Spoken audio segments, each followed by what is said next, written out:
ये आकाशवाणी रायपुर है। छत्तीसगढ़ी समाचार बुलेटिन के संग स्मिता शर्मा के जय जोहार। अब आप सुनाओ आज के प्रमुख समाचार।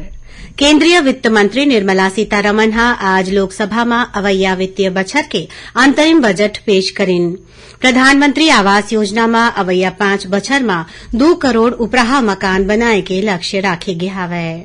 प्रधानमंत्री नरेंद्र मोदी अंतरिम बजट ला विकसित भारत की नींव रखैया बताइन है और राज्य मंत्रिमंडल काली होए बैठका में महतारी वंदन योजना ला लागू करे के फैसला लीस।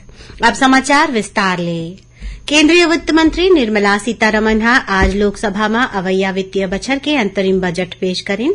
एमा प्रत्यक्ष और अप्रत्यक्ष कर में कोनो भी बदलाव के प्रस्ताव नहीं करेगे है। वित्त मंत्री कहिन कि सरकार के प्रयास ले पाछू 10 बछर में करीबन 25 करोड़ लोगन गरीबी ले उबर गे हवै। उहे प्रधानमंत्री जनधन खाता में लगभग 34 लाख करोड़ रुपया के प्रत्यक्ष लाभ के रकम जमा कराए ले सरकार के करीबन 3.25 लाख करोड़ रुपया के बचत होए है। वित्त मंत्री कहिन कि प्रधानमंत्री स्वनिधि योजना ले देश के 78 लाख रेहड़ी पटरी वाले छोटे कारोबारी मन ला वित्तीय सहायता देगे है। एमा ले 2,30,000 कारोबारी मन ला 3 घाव ए मदद मिले है। बजट में आयुष्मान भारत योजना के दायरा ला बढ़ा के एमा सब्बो आशा कार्यकर्ता, आंगनबाड़ी कार्यकर्ता और सहायिका मन ला घलो शामिल करे जाही।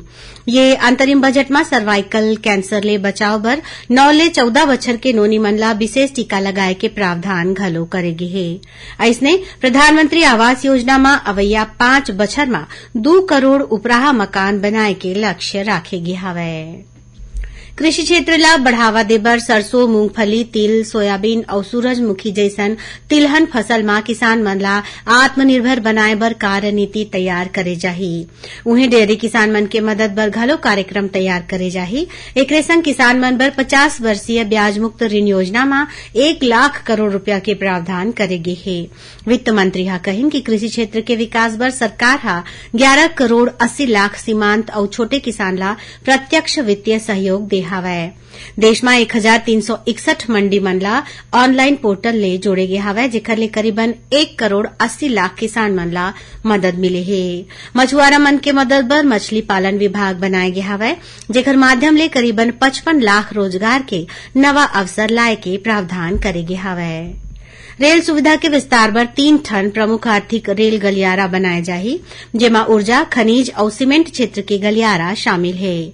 ऐसने यात्री सुविधा ला बढ़ावत 40,000 सामान्य रेल डिब्बा ला वंदे भारत एक्सप्रेस के अनुसार बनाए जाही। वित्त मंत्री कहिन कि सरकार युवा और माई लोगिन मन बर घलो विशेष प्रावधान करे है। कौशल भारत अभियान में 3,000 नवा ITI खोले गे हवै। एमा करीबन 1.5 करोड़ युवा मन ला तैयार करे जाही। पाछू 10 बछर में 7 IIT, 16 IIIT, 7 IIM, 15 एम्स और 390 नवा विश्वविद्यालय खोले गे हवै। ऐसने प्रधानमंत्री मुद्रा योजना में उद्यमी मन ला करीबन 43 करोड़ रुपया के कर्जा देगे हवै। उहे महिला उद्यमी मन ला घलो 30 करोड़ रुपया के कर्जा देवाएगे है। वित्त मंत्री कहिन कि वैकल्पिक ऊर्जा ला बढ़ावा देके उद्देश्य ले 1 करोड़ परिवार ला उनकर मकान के छत में सौर ऊर्जा ले हर महीना 300 यूनिट के मुफ्त बिजली मिल सकी, जेकर ले बिजली ले चलने वाला गाड़ी मन ला चार्ज करे जा सकी। केंद्रीय वित्त मंत्री निर्मला सीतारमण डहारले आज पेश करेंगे अंतरिम बजट पर आने राजनीतिक दल के मिले जुले प्रतिक्रिया सामने आए है। प्रधानमंत्री नरेंद्र मोदी ये अंतरिम बजट ला समावेशी और नवाचारी बताइन है। ओमन कहिन कि ये बजट युवा भारत के युवा आकांक्षा के दर्पण है। प्रधानमंत्री कहिन कि ये बजट पर बछर 2047 तक विकसित भारत बनाए के आधारशिला ला मजबूत करे के गारंटी देथे। छत्तीसगढ़ के मुख्यमंत्री विष्णुदेव साय अपन प्रतिक्रिया में कहिन कि ये बजट गरीब, माईलोगिन, युवा और किसान मन के सशक्तिकरण ऊपर केंद्रित है। उमन कहिन कि प्रधानमंत्री देश की जनता ला जौन गारंटी दीन है ओला पूरा करे के दिशा में ये बजट एक ऐतिहासिक कदम है। श्री साय कहिन कि ये बजट देश में बुनियादी ढांचा के विकास के संगेच ग्रामीण मन के आय में बढ़ोतरी के लक्ष्य ला पाए में मदद करही। उन्हें प्रदेश भाजपा अध्यक्ष किरण देव कहिन कि केंद्र सरकार के अंतरिम बजट विकसित भारत पर दूरदृष्टि देने वाला बजट है। छत्तीसगढ़ी समाचार बुलेटिन आप मन आकाशवाणी रायपुर ले सुनत हौ। छत्तीसगढ़ के खबर ले है आपके वास्ता और खबर के विश्वसनीयता ले है हमार वास्ता।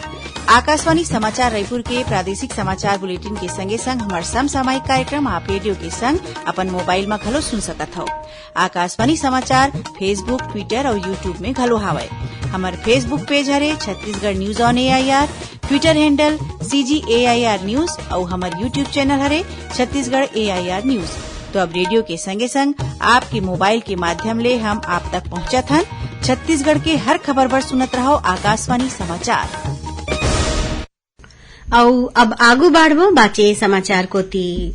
मुख्यमंत्री विष्णुदेव साय के अध्यक्षता में काली संझा हुई राज्य मंत्रिपरिषद के बैठका में मंत्रिपरिषद हा विधानसभा चुनाव के बेरा मोदी के गारंटी के नाव ले जारी भाजपा के संकल्प पत्र के एकठन दूसर वादा ला पूरा करे बर महतारी वंदन योजना लागू करे के फैसला घलो ले हवय।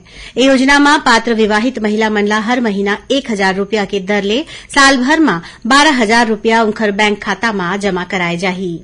ए योजना के लाभ छत्तीसगढ़ निवासी ओ माई लोगिन मन ला दे जाही जिनकर उमर पाछू 1 जनवरी के 21 बछर या एखर ले ज्यादा है। एमा विवाहित महिला मन के अलावा विधवा, तलाकशुदा और परित्यक्ता माई लोगिन मन ला घलो शामिल करे गे हे। प्रदेश के तेंदुपत्ता संग्राहक परिवार ला अब प्रति मानक बोरा 4,000 रूपया के बदला 5,500 रूपया के दर ले भुगतान करे जाही। ये फैसला मुख्यमंत्री विष्णुदेव साय के अध्यक्षता में काली संझा हुए राज्य मंत्रिपरिषद के बैठका में लेगिस। एकरे संग तेंदुपत्ता संग्राहक परिवार के सामाजिक सुरक्षा बर एकठन नवा योजना शुरू करे के फैसला घलो लेगे हवय। मुख्यमंत्री विष्णुदेव साय हा किहिन की प्रदेश में माओवादी समस्या के स्थायी समाधान पर जल्दी विशेष कदम उठाए जाही। पाछू 30 जनवरी के सुकमा जिला में हुए माओवादी घटना के बाद मंत्रालय में पुलिस और प्रशासन के बड़े अधिकारी मन के उच्च स्तरीय बैठका में श्री साय हा किहिन की छत्तीसगढ़ में नक्सल समस्या ला जड़ ले खत्म करना राज्य सरकार के प्राथमिकता में हवय।